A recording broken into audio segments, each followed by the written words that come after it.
பல பேர் மௌன விரதம் இருப்பீங்க. நான் சிவபெருமானுக்கு மௌன விரதம் இருக்கேன், நான் முருகருக்கு மௌன விரதம் இருக்கேன், நான் அம்மனுக்கு மௌன விரதம் இருக்குன்னு பல பேர் பல வழிகளில் மௌன விரதம் கடைபிடிக்கிறீங்க. ஆனால் மௌன விரதம் எப்படி இருக்குன்றதே தெரியாமல் நீங்கள் மௌன விரதம் இருக்கும்போது அதற்குண்டான பலனும் அதற்குண்டான ஒரு கெயினுமே உங்களுக்கு நிச்சயமாக கிடைக்காது. ஏன்னா மௌன விரதம் என்பது ஒரு சாதாரண விரதம் கிடையாது. உண்மையாகவே மௌனம் அப்படின்றது ஒரு மனிதனுக்கு எங்கே ஏற்படணும் அப்படின்றத நீங்கள் இந்த வீடியோவை முழுசாக பார்த்தீங்கன்னா உங்களுக்கு தெளிவாக புரியும். நீங்கள் மௌன விரதம் அப்படின்னு இருக்கிறன்ற பேரில் போயிட்டு யாருன்னா பக்கத்தில் உங்களுடைய நண்பரோ இல்லை உங்களுடைய அம்மாவோ அப்பாவோ உங்களுடைய உற்றார் உறவினர்களோ இல்லை உங்களுடைய காதலனோ காதலியோ அவங்க ஏதாச்சும் உங்ககிட்ட பேசுனாங்கன்னா உடனே ஒரு பென் எடுத்து பேப்பர் எடுத்து நீங்கள் எழுதி காமிப்பீங்க. அப்படி இல்லைன்னா சேட்டில் வாட்ஸ்அப்பில் என்ன பண்ணிக்கிட்டு இருக்கேன் நான் மௌன விரதம்பா அப்படின்றத உங்கள் மனசுக்குள்ளே எழுதுகிற அந்த எண்ணங்களுடைய பிரதிபலிப்பை நீங்கள் எங்கே கொண்டு வந்துடுவீங்கன்னா உங்களுடைய வாட்ஸ்அப்பில் இல்லை உங்களுடைய சேட் லிஸ்ட்டில் கொண்டு வந்துடுவீங்க. அப்போது இதுக்கு நீங்கள் வாயை திறந்தே பேசிடலாமே.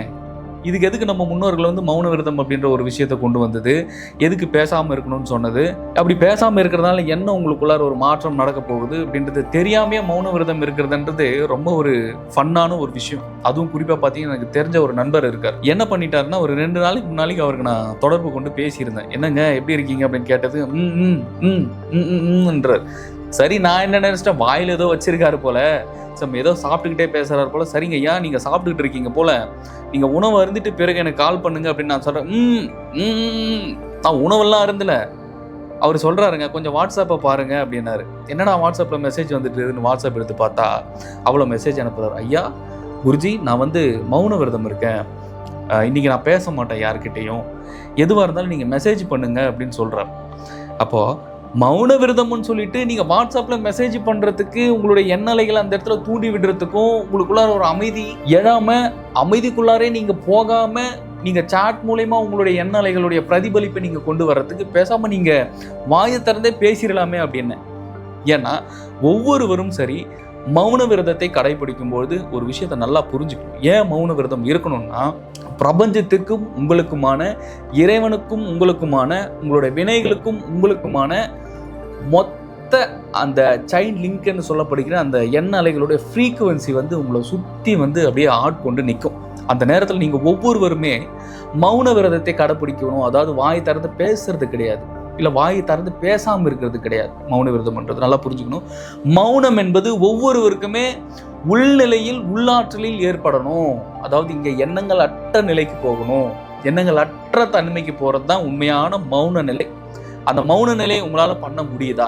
ஏதாவது ஒரு நிமிஷமோ இல்லை ஒரு 5 நிமிஷமோ ஒரு பேசாமல் இருந்து பாருங்க பார்ப்போம்.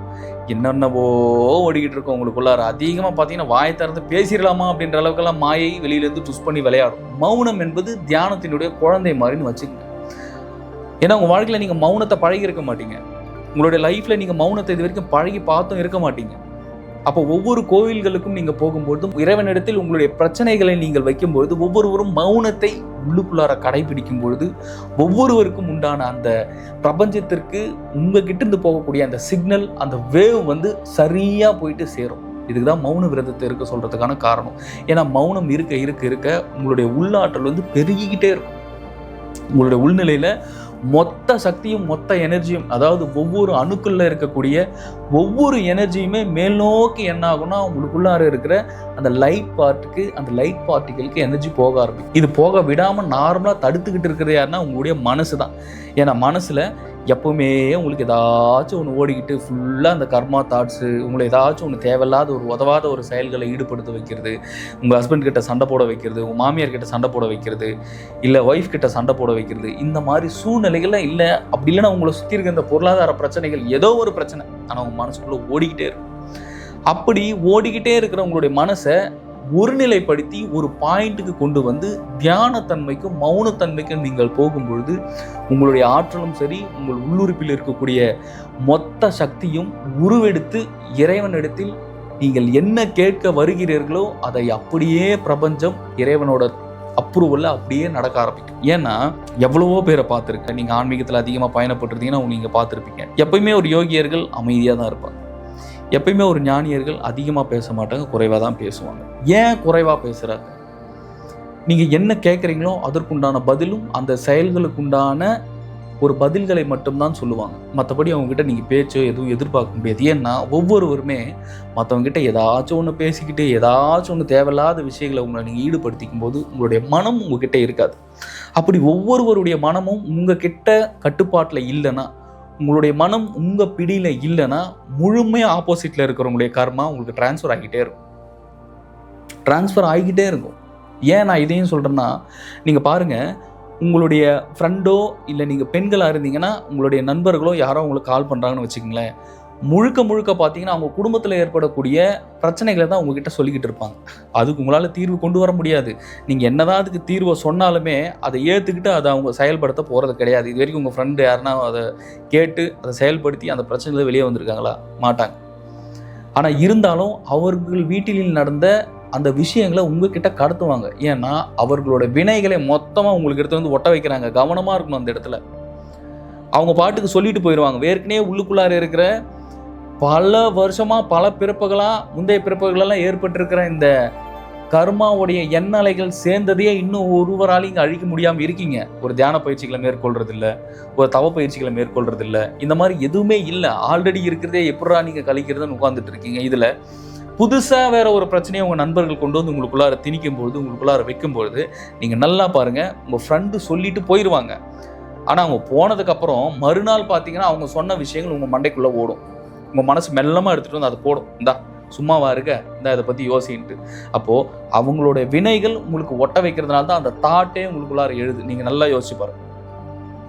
அப்படி அவங்களுடைய தாட்ஸ் உங்களுக்குள்ளார ஓடும் பொழுது என்ன ஆகும் தெரியுமா? கம்ப்ளீட்டாக என்ன ஆகும் தெரியுமா? அந்த வினைகளுக்குள்ளார நீங்கள் சிக்கி உங்களுடைய நேரத்தை மாயை தின்று கொண்டிருக்கிறது. இதுதான் விஷயம், இதுதான் ரகசியம். அப்போ நீங்கள் யாருக்கிட்டையும் மக்கம் பக்கத்தில் பேசாமல் ஒரு இடத்துல மௌனமாக உட்காந்துருங்க. வீட்டில் எங்கேயுமே போகாதீங்க. ரூமை விட்டு அமைதியாக கண்ணை மூடி யாருக்கிட்டையும் பேசாமல் முடிஞ்ச அளவுக்கு உள்ளுக்குள்ளார எண்ணலைகளை ஓட விடாமல் இறை சிந்தனையிலேயே இருக்கும். சிவபெருமானுடைய சிந்தனையிலும் இல்லை சித்தர்களுடைய சிந்தனையிலும் குருமார்களுடைய சிந்தனையிலும் மட்டுமே உங்களுக்குள்ளார இருக்கும்போது விரைவாக உங்களுடைய கர்மா கொஞ்சமாக குறைஞ்சிடும். ஆனால் மௌன விரதத்தால் மொத்தம் குறைஞ்சிடும்னு சொல்ல முடியாது. ஆனால் கொஞ்சம் கொஞ்சமாக குறைய ஆரம்பிக்கும். முடிஞ்ச அளவுக்கு வெளியிலேருந்து வரக்கூடிய கர்மாக்களை உங்களால் தடுக்கலாம். அவ்வளோதான். அப்புறம் இது மட்டும் பண்ணாமல் முழுசாக சேட் பண்ணுறவங்களாம் நீங்கள் உட்காந்து மெசேஜை பண்ணிக்கிட்டு நீங்கள் வந்து பேசிக்கிட்டு, அது இல்லை மௌன விரதம்ன்றது. மண்டைக்குள்ளார மௌனத்தை கொண்டு வரணும். மண்டைக்குள்ளால சத்தம் இருக்கக்கூடாது. ஆழ்ந்த அமைதிக்குள்ளே போகணும். ஆழ்ந்த பேரின்ப நிலைக்கு உங்களுடைய மனசை கொஞ்சமாக நீங்கள் நகர்த்திட்டு அருட்பெருஞ்சோதிக்கிட்ட ஐக்கியப்படுத்தணும். சித்தர்கள்கிட்டையும் மகான்கள்கிட்டையும் ஞானிகள்கிட்டையும் கொண்டு போய் உங்களுடைய மனதை முழுமையாக சரணடை வைக்கணும், சரணாகதி பண்ணணும். இதுதான் உண்மையான மௌன விரதம் அப்படின்றது. மௌனத்தை இங்கே வாயில் பேசுறது கிடையாது. மௌன விரதம், மௌனம்ன்றது உள்ளுக்குள்ளே மௌனமாகணும். உள்ளுக்குள்ளார மௌன நிலைக்கு போகணும். அந்த மௌன நிலையே பிரபஞ்சத்திற்கிட்ட உங்களுக்கு ஒரு தொடர்பு ஏற்படும். அந்த தொடர்பியலே உங்களை வாழ்வில் அடுத்தடுத்த கட்டங்களுக்கு உங்களுக்கு கொண்டு செல்லும். இதுதான் உண்மையான மௌன நிலையினுடையும் மௌன விரதத்துடைய உண்மையான அர்த்தம். இந்த காணொலி உங்களுக்கு பயன்படும் என்று நான் நினைக்கிறேன். மீண்டும் அடுத்த காணொலியில் சந்திக்கலாம். குரு கடாட்சம்.